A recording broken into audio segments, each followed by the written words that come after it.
जब भगवान ने ये दुनिया बनाई तो यहाँ पर हर एक चीज बहुत सिस्टमैटिक सेट करी, है ना दोस्तों। लेकिन देखा जाए तो सारी चीजों में सबसे ज्यादा परफेक्ट एंड कंप्लीट हम इंसानों को बनाया। बाकी सारी चीजों में कुछ ना कुछ मिसिंग रखा। जैसे पेड़ पौधे बनाए, उन्हें सांसें दी लेकिन चलने फिरने की आजादी नहीं दी। वैसे ही जानवर बनाए, उन्हें चलने फिरने की आजादी दी लेकिन जबान नहीं दी।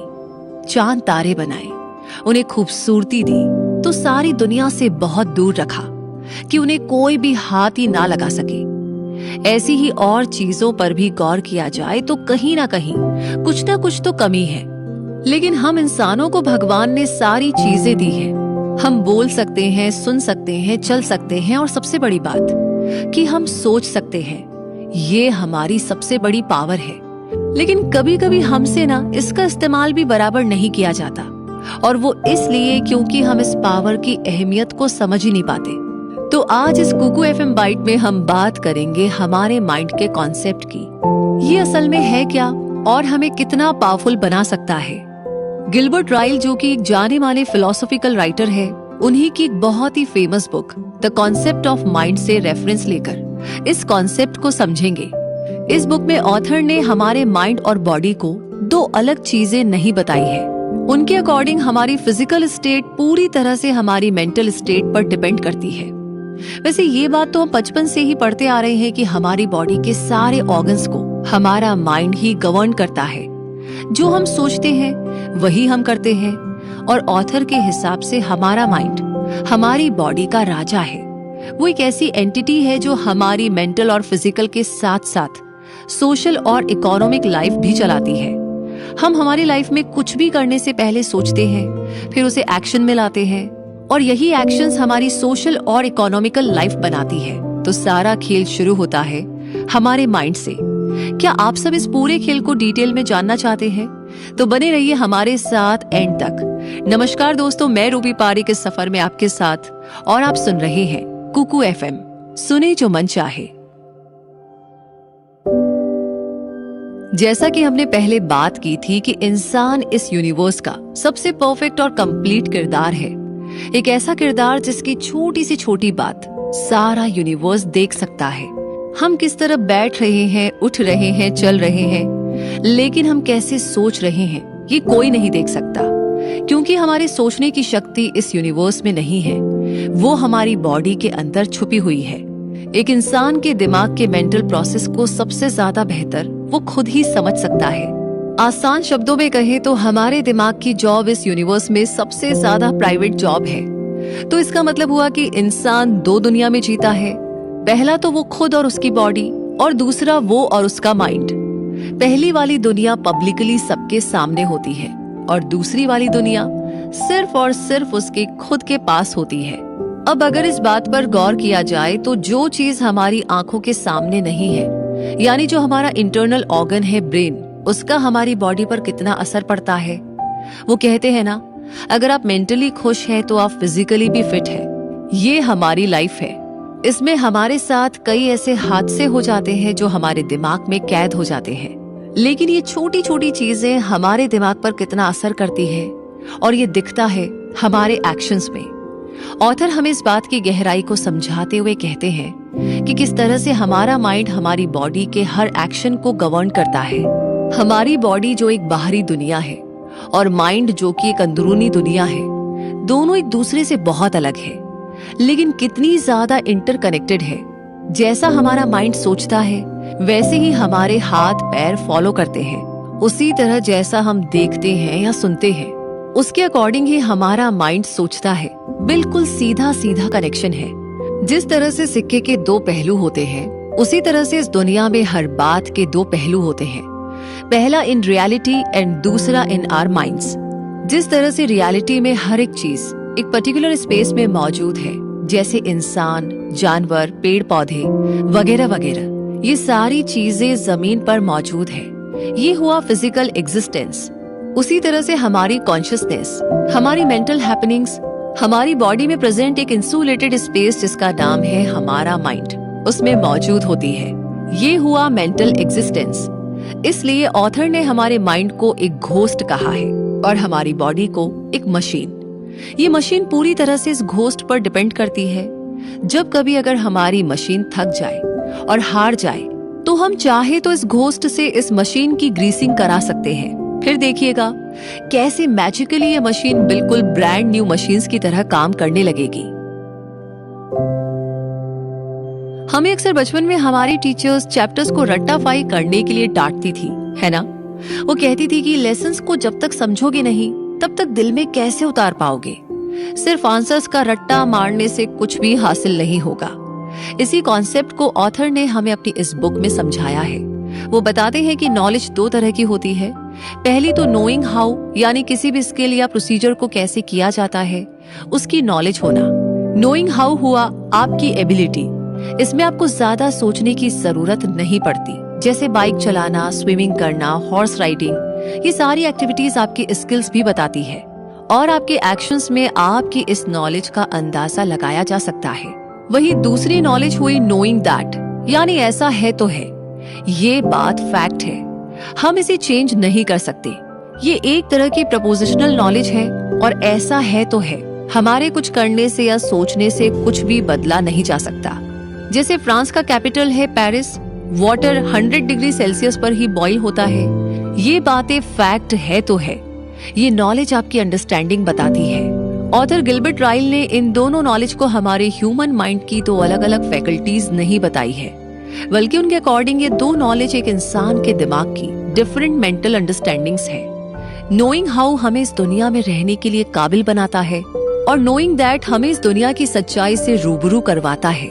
तो आप किस तरह से इन दोनों नॉलेज को अपनी डेली लाइफ में इस्तेमाल करके प्रोग्रेस हासिल करते हैं, ये आपकी इंटेलिजेंस को दर्शाता है।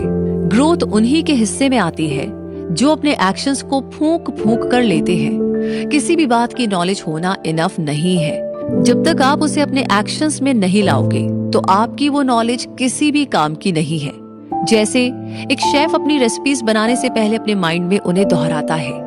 एक चेस प्लेयर अपनी हर चाल के पहले गेम्स के सारे रूल्स को अपने माइंड में रिपीट करता है, तब जाकर वो अपनी टर्न लेता है। इसलिए कहा जाता है कि जब भी आप कुछ करते हैं तो पहले आप उसकी थ्योरी अपने माइंड में लाते हैं, उसके बाद आप उसे प्रैक्टिस में लेकर आते हैं एंड एज अ रिजल्ट आप अपने काम में सक्सेसफुल हो जाते हैं। A bit of theory and a bit of practice हुआ आपकी सक्सेस का एक गोल्डन फॉर्मूला। कई बार हम जब कुछ नया दिल से सीखना चाहते हैं तब हमें उसकी थ्योरी लेने की जरूरत नहीं पड़ती। जैसे आप ड्राइविंग को ही ले लीजिए, हम में से ऐसे कई लोग होंगे जिन्हें ड्राइविंग स्पेशली सीखने की जरूरत नहीं पड़ी होगी और वो भी होंगे जिन्हें एक गाइड की जरूरत पड़ी होगी। नो डाउट दोनों ही तरह के लोग बहुत अच्छे ड्राइवर्स होंगे, लेकिन पहले वाले केस में नई स्किल सीखने के लिए उन्हें उस पुश उस किक की जरूरत नहीं थी। और ऐसा इसलिए क्योंकि ये क्वालिटी उनके माइंड में पहले से ही फिट थी। बस करेक्ट्स और इनकरेक्ट्स को देख करके ही वो समझ गए कि इस काम को करना कैसे है और फिर उसे फिजिकली एक्शन में लाकर उसमें सक्सेसफुल हो गए। तो ये हुआ आपके माइंड के नोइंग हाउ की नॉलेज का पॉजिटिव एस्पेक्ट। हम इस नॉलेज के प्रॉपर यूजेज से हर तरह की स्किल्स में महारत हासिल कर सकते हैं। और आगे सफर में क्या कुछ खास है आपके लिए, जानने के लिए सुनते रहिए कुकू FM, सुने जो मन चाहे। इमोशंस ह्यूमन नेचर का वो हिस्सा है जो होता उसके माइंड में है, लेकिन उसके एक्सप्रेशंस में साफ साफ नजर आता है। ये एक इंटरनल कॉन्शियस मेंटल रिएक्शन है जो कि आपके बिहेवियर से एक्सटर्नल वर्ल्ड के सामने आ जाता है। ऑथर ने इमोशंस को ह्यूमन माइंड की कॉन्शियसनेस का एक ऐसा डिस्टर्बेंस बताया है जो उसके फिजिकल एक्शंस को अफेक्ट कर देता है। अब देखा जाए तो रियलिटी में ये बिल्कुल सच है। जब इंसान को गुस्सा आता है तब वो अपने होशो आवास में रहकर भी गलतियां कर देता है। प्यार में इंसान की आंखों में पर्दे पड़ जाते हैं। खुशी में इंसान सीधे चलने की जगह नाचते गुनगुनाते हुए चलता है और सैडनेस में इंसान को खुशी का माहौल भी उदास ही लगता है। तो अगर हम कहें कि इंसान के दिमाग में चल रहे इमोशंस ही उसके फिजिकल वर्ल्ड को डिटरमाइन करते हैं तो इसमें कुछ भी गलत नहीं है। राइल के अकॉर्डिंग इमोशंस 4 तरह के होते हैं। पहला इंक्लिनेशंस यानी मोटिव्स या किसी चीज की तरफ आपका झुकाव होना। दूसरा हुआ आपके मूड्स। तीसरा या एजिटेशंस यानी हमारे मन की अशांति या नर्वस एक्साइटमेंट। और चौथा हुआ हमारी फीलिंग्स। इंक्लिनेशंस, मूड्स और एजिटेशंस ये हमारे दिमाग की अलग अलग धुन है वहीं हमारी फीलिंग्स हमारे एक्शंस और बिहेवियर में साफ साफ दिखाई देती है। हमारी सबसे बड़ी प्रॉब्लम पता है क्या है? वो है हमारी प्लेजरेबल फीलिंग और डिजायर्स। अक्सर हम इन दोनों इमोशंस को गलत समझ लेते हैं, लेकिन ये दोनों इमोशंस हमारी पर्सनैलिटी और ग्रोथ दोनों को डेमोन्स्ट्रेट करते हैं। प्लेजर का मतलब हुआ एक ऐसी फीलिंग जिसे हम एंजॉय कर सके, वो भी अपने दिल से, और डिजायर्स मतलब हमारी इच्छाएं। जब हम किसी चीज के आदी होते हैं तब वो काम हमें आनंद देता है। जैसे मान लीजिए आपको गोल्फ खेलना पसंद है, तो आपको गोल्फ फील्ड में जाते ही आनंद महसूस होने लगेगा। आपके माइंड में सिर्फ ये गेम ही चलता रहता है। फिर आप इसमें अगर हार भी जाए तो भी आपको बुरा नहीं लगता, बल्कि आप फिर से इस गेम को रीस्टार्ट करते हैं। ये सिमिलर फिनोमिनन अगर हम अपने करियर के साथ लगाएंगे तो हम फेल होकर भी पास हो सकते हैं। इसलिए हमें अपने करियर को अपनी पसंद के अकॉर्डिंग ही चूज करना चाहिए, जहां हमें आनंद महसूस हो सके। इस समय अपने मन की इच्छा को सही तरह से समझकर हमें अपने डिसीजंस लेने चाहिए। इसके बाद हमारे मूड्स का भी हमारे कैरेक्टर पर बहुत असर पड़ता है।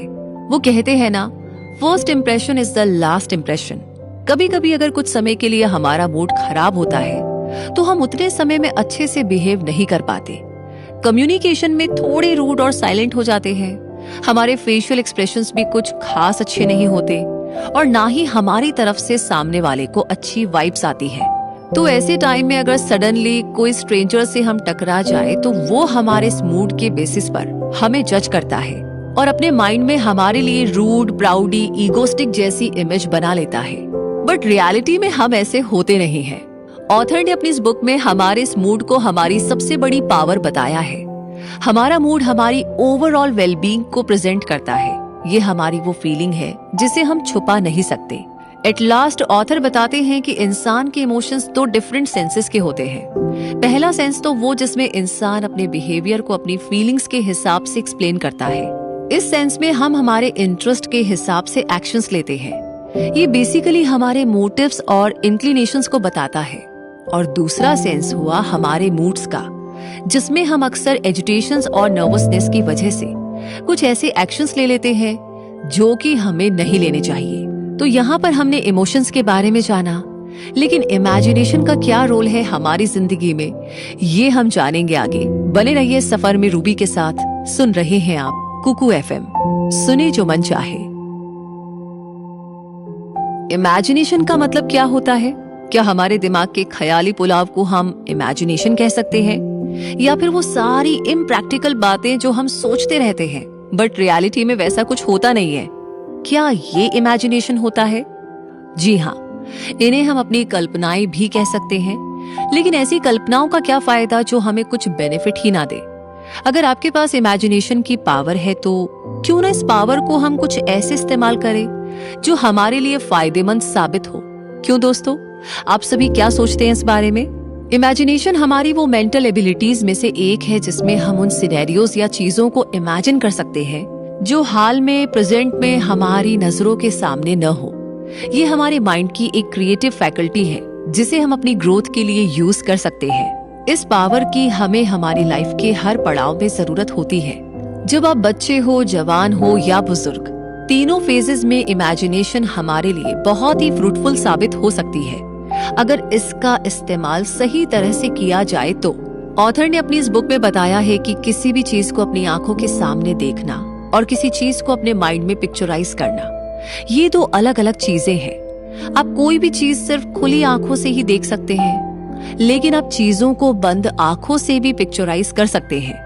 ये पावर है इमेजिनेशन की। जब ये दुनिया अंधेरों से भरी हो, फिर भी अगर आपने अपने माइंड में रोशनी की एक किरण को इमेजिन कर लिया तो आप रियलिटी में भी उस रोशनी का आनंद ले सकते हैं। राइल के अकॉर्डिंग इमेजिनेशन हमारे परसेप्शन और बिलीफ दोनों से बिल्कुल अलग है। ये हमारे मेंटल सीन्स है जो सिर्फ हमारी कल्पना में मौजूद है, और कभी कभी तो ये सीन्स रियलिटी में सच होते भी नहीं है। ह्यूमन माइंड कुछ भी इमेजिन करने के लिए एकदम फ्री है। ऑथर ने इमेजिनेशन के दो टाइप्स हमारे साथ शेयर किए हैं। पहला थिन इमेजिनेशन एंड दूसरा थिक इमेजिनेशन। थिन इमेजिनेशन में अक्सर लोग उन चीजों के बारे में सोचने लगते हैं जो प्रेजेंट में एग्जिस्ट नहीं करती, लेकिन फिर भी आप उसे सोचते हैं क्योंकि आप प्रेजेंट में उस चीज को फील करना चाहते हैं। जैसे कि अभी गर्मी का टाइम चल रहा है, बाहर की कड़कड़ाती धूप में जब हम किसी सिग्नल पर खड़े हो और हमें काफी पसीना आ रहा हो, तब हमारा माइंड नेचुरली ही ठंड के मौसम की ठंडी ठंडी हवा को इमेजिन करने लगता है। वैसे ही जब हम वेकेशंस में कभी घर पर बैठे बैठे बोर होते हैं, तब हमारा माइंड एक बीच वेकेशन को इमेजिन करता है।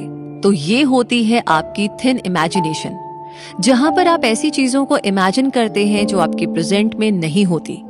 वही थिक इमेजिनेशन हमारी उस इमेजिनेशन पावर को कहा गया है, जहां पर हम कॉम्प्लेक्स सिनेरियोस को इमेजिन करते हैं और ये हमारी सिंपल थिंकिंग से एक स्टेप ऊपर होती है। जैसे एक राइटर जब नॉवेल्स लिखते हैं तब वो थिक इमेजिनेशन से फिक्शन सीन्स को इमेजिन करते हैं और लिखते हैं, जो रीडर का इंटरेस्ट बरकरार रख सके। या फिर जब इंडिविजुअल्स अपना करियर डिसाइड करते हैं तब वो अपने आप को अलग अलग रोल्स में इमेजिन करते हैं, फिर जो भी रोल उन्हें सुटेबल लगता है उसमें अपना इंटरेस्ट बनाकर आगे बढ़ते हैं। तो ये सब हमारी थिक इमेजिनेशंस होती है। इस तरह राइल ने हमें बताया कि कैसे इमेजिनेशन हमें फ्यूचर प्लानिंग, क्रिएटिविटी, पॉसिबिलिटीज को अलग नजरिए से देखने में मदद करती है। हमें कपड़े सामने वाले की पसंद से पहनना चाहिए और खाना खुद की पसंद का खाना चाहिए। क्या आपको भी कभी किसी ने ऐसा कहा है? अगर हाँ, तो आपने सोचा कि ऐसा कहा क्यों गया है? क्योंकि हम जब कपड़े पहनेंगे तो हमें दूसरे देखेंगे। बेशक उन कपड़ों में आप कंफर्टेबल होने चाहिए, लेकिन आप पर रेड कलर अच्छा लग रहा है या पिंक कलर, ये तो सामने वाले से पूछ ही सकते हैं। और खाना हम खुद खाते हैं अपने पेट के लिए, तो हमें वही खाना चाहिए जो हमें अच्छा लगे। इन्हीं दो तरह को ऑथर गिलबर्ट राइल ने सेल्फ नॉलेज का नाम दिया है। पहले तो हमें खुद को बेहतर समझने के लिए अपनी इनर मेंटल स्टेट्स को समझना चाहिए। आपको दाल पसंद नहीं है, मत खाइए। सब्जी पसंद है, वो खा लीजिए। तो सेल्फ नॉलेज पर ऑथर का पर्सपेक्टिव इन 3 पॉइंट्स में हम आपको बताते हैं। पहला है बिहेवियरल ऑब्जर्वेशंस, यानी कि अपने बिहेवियर पर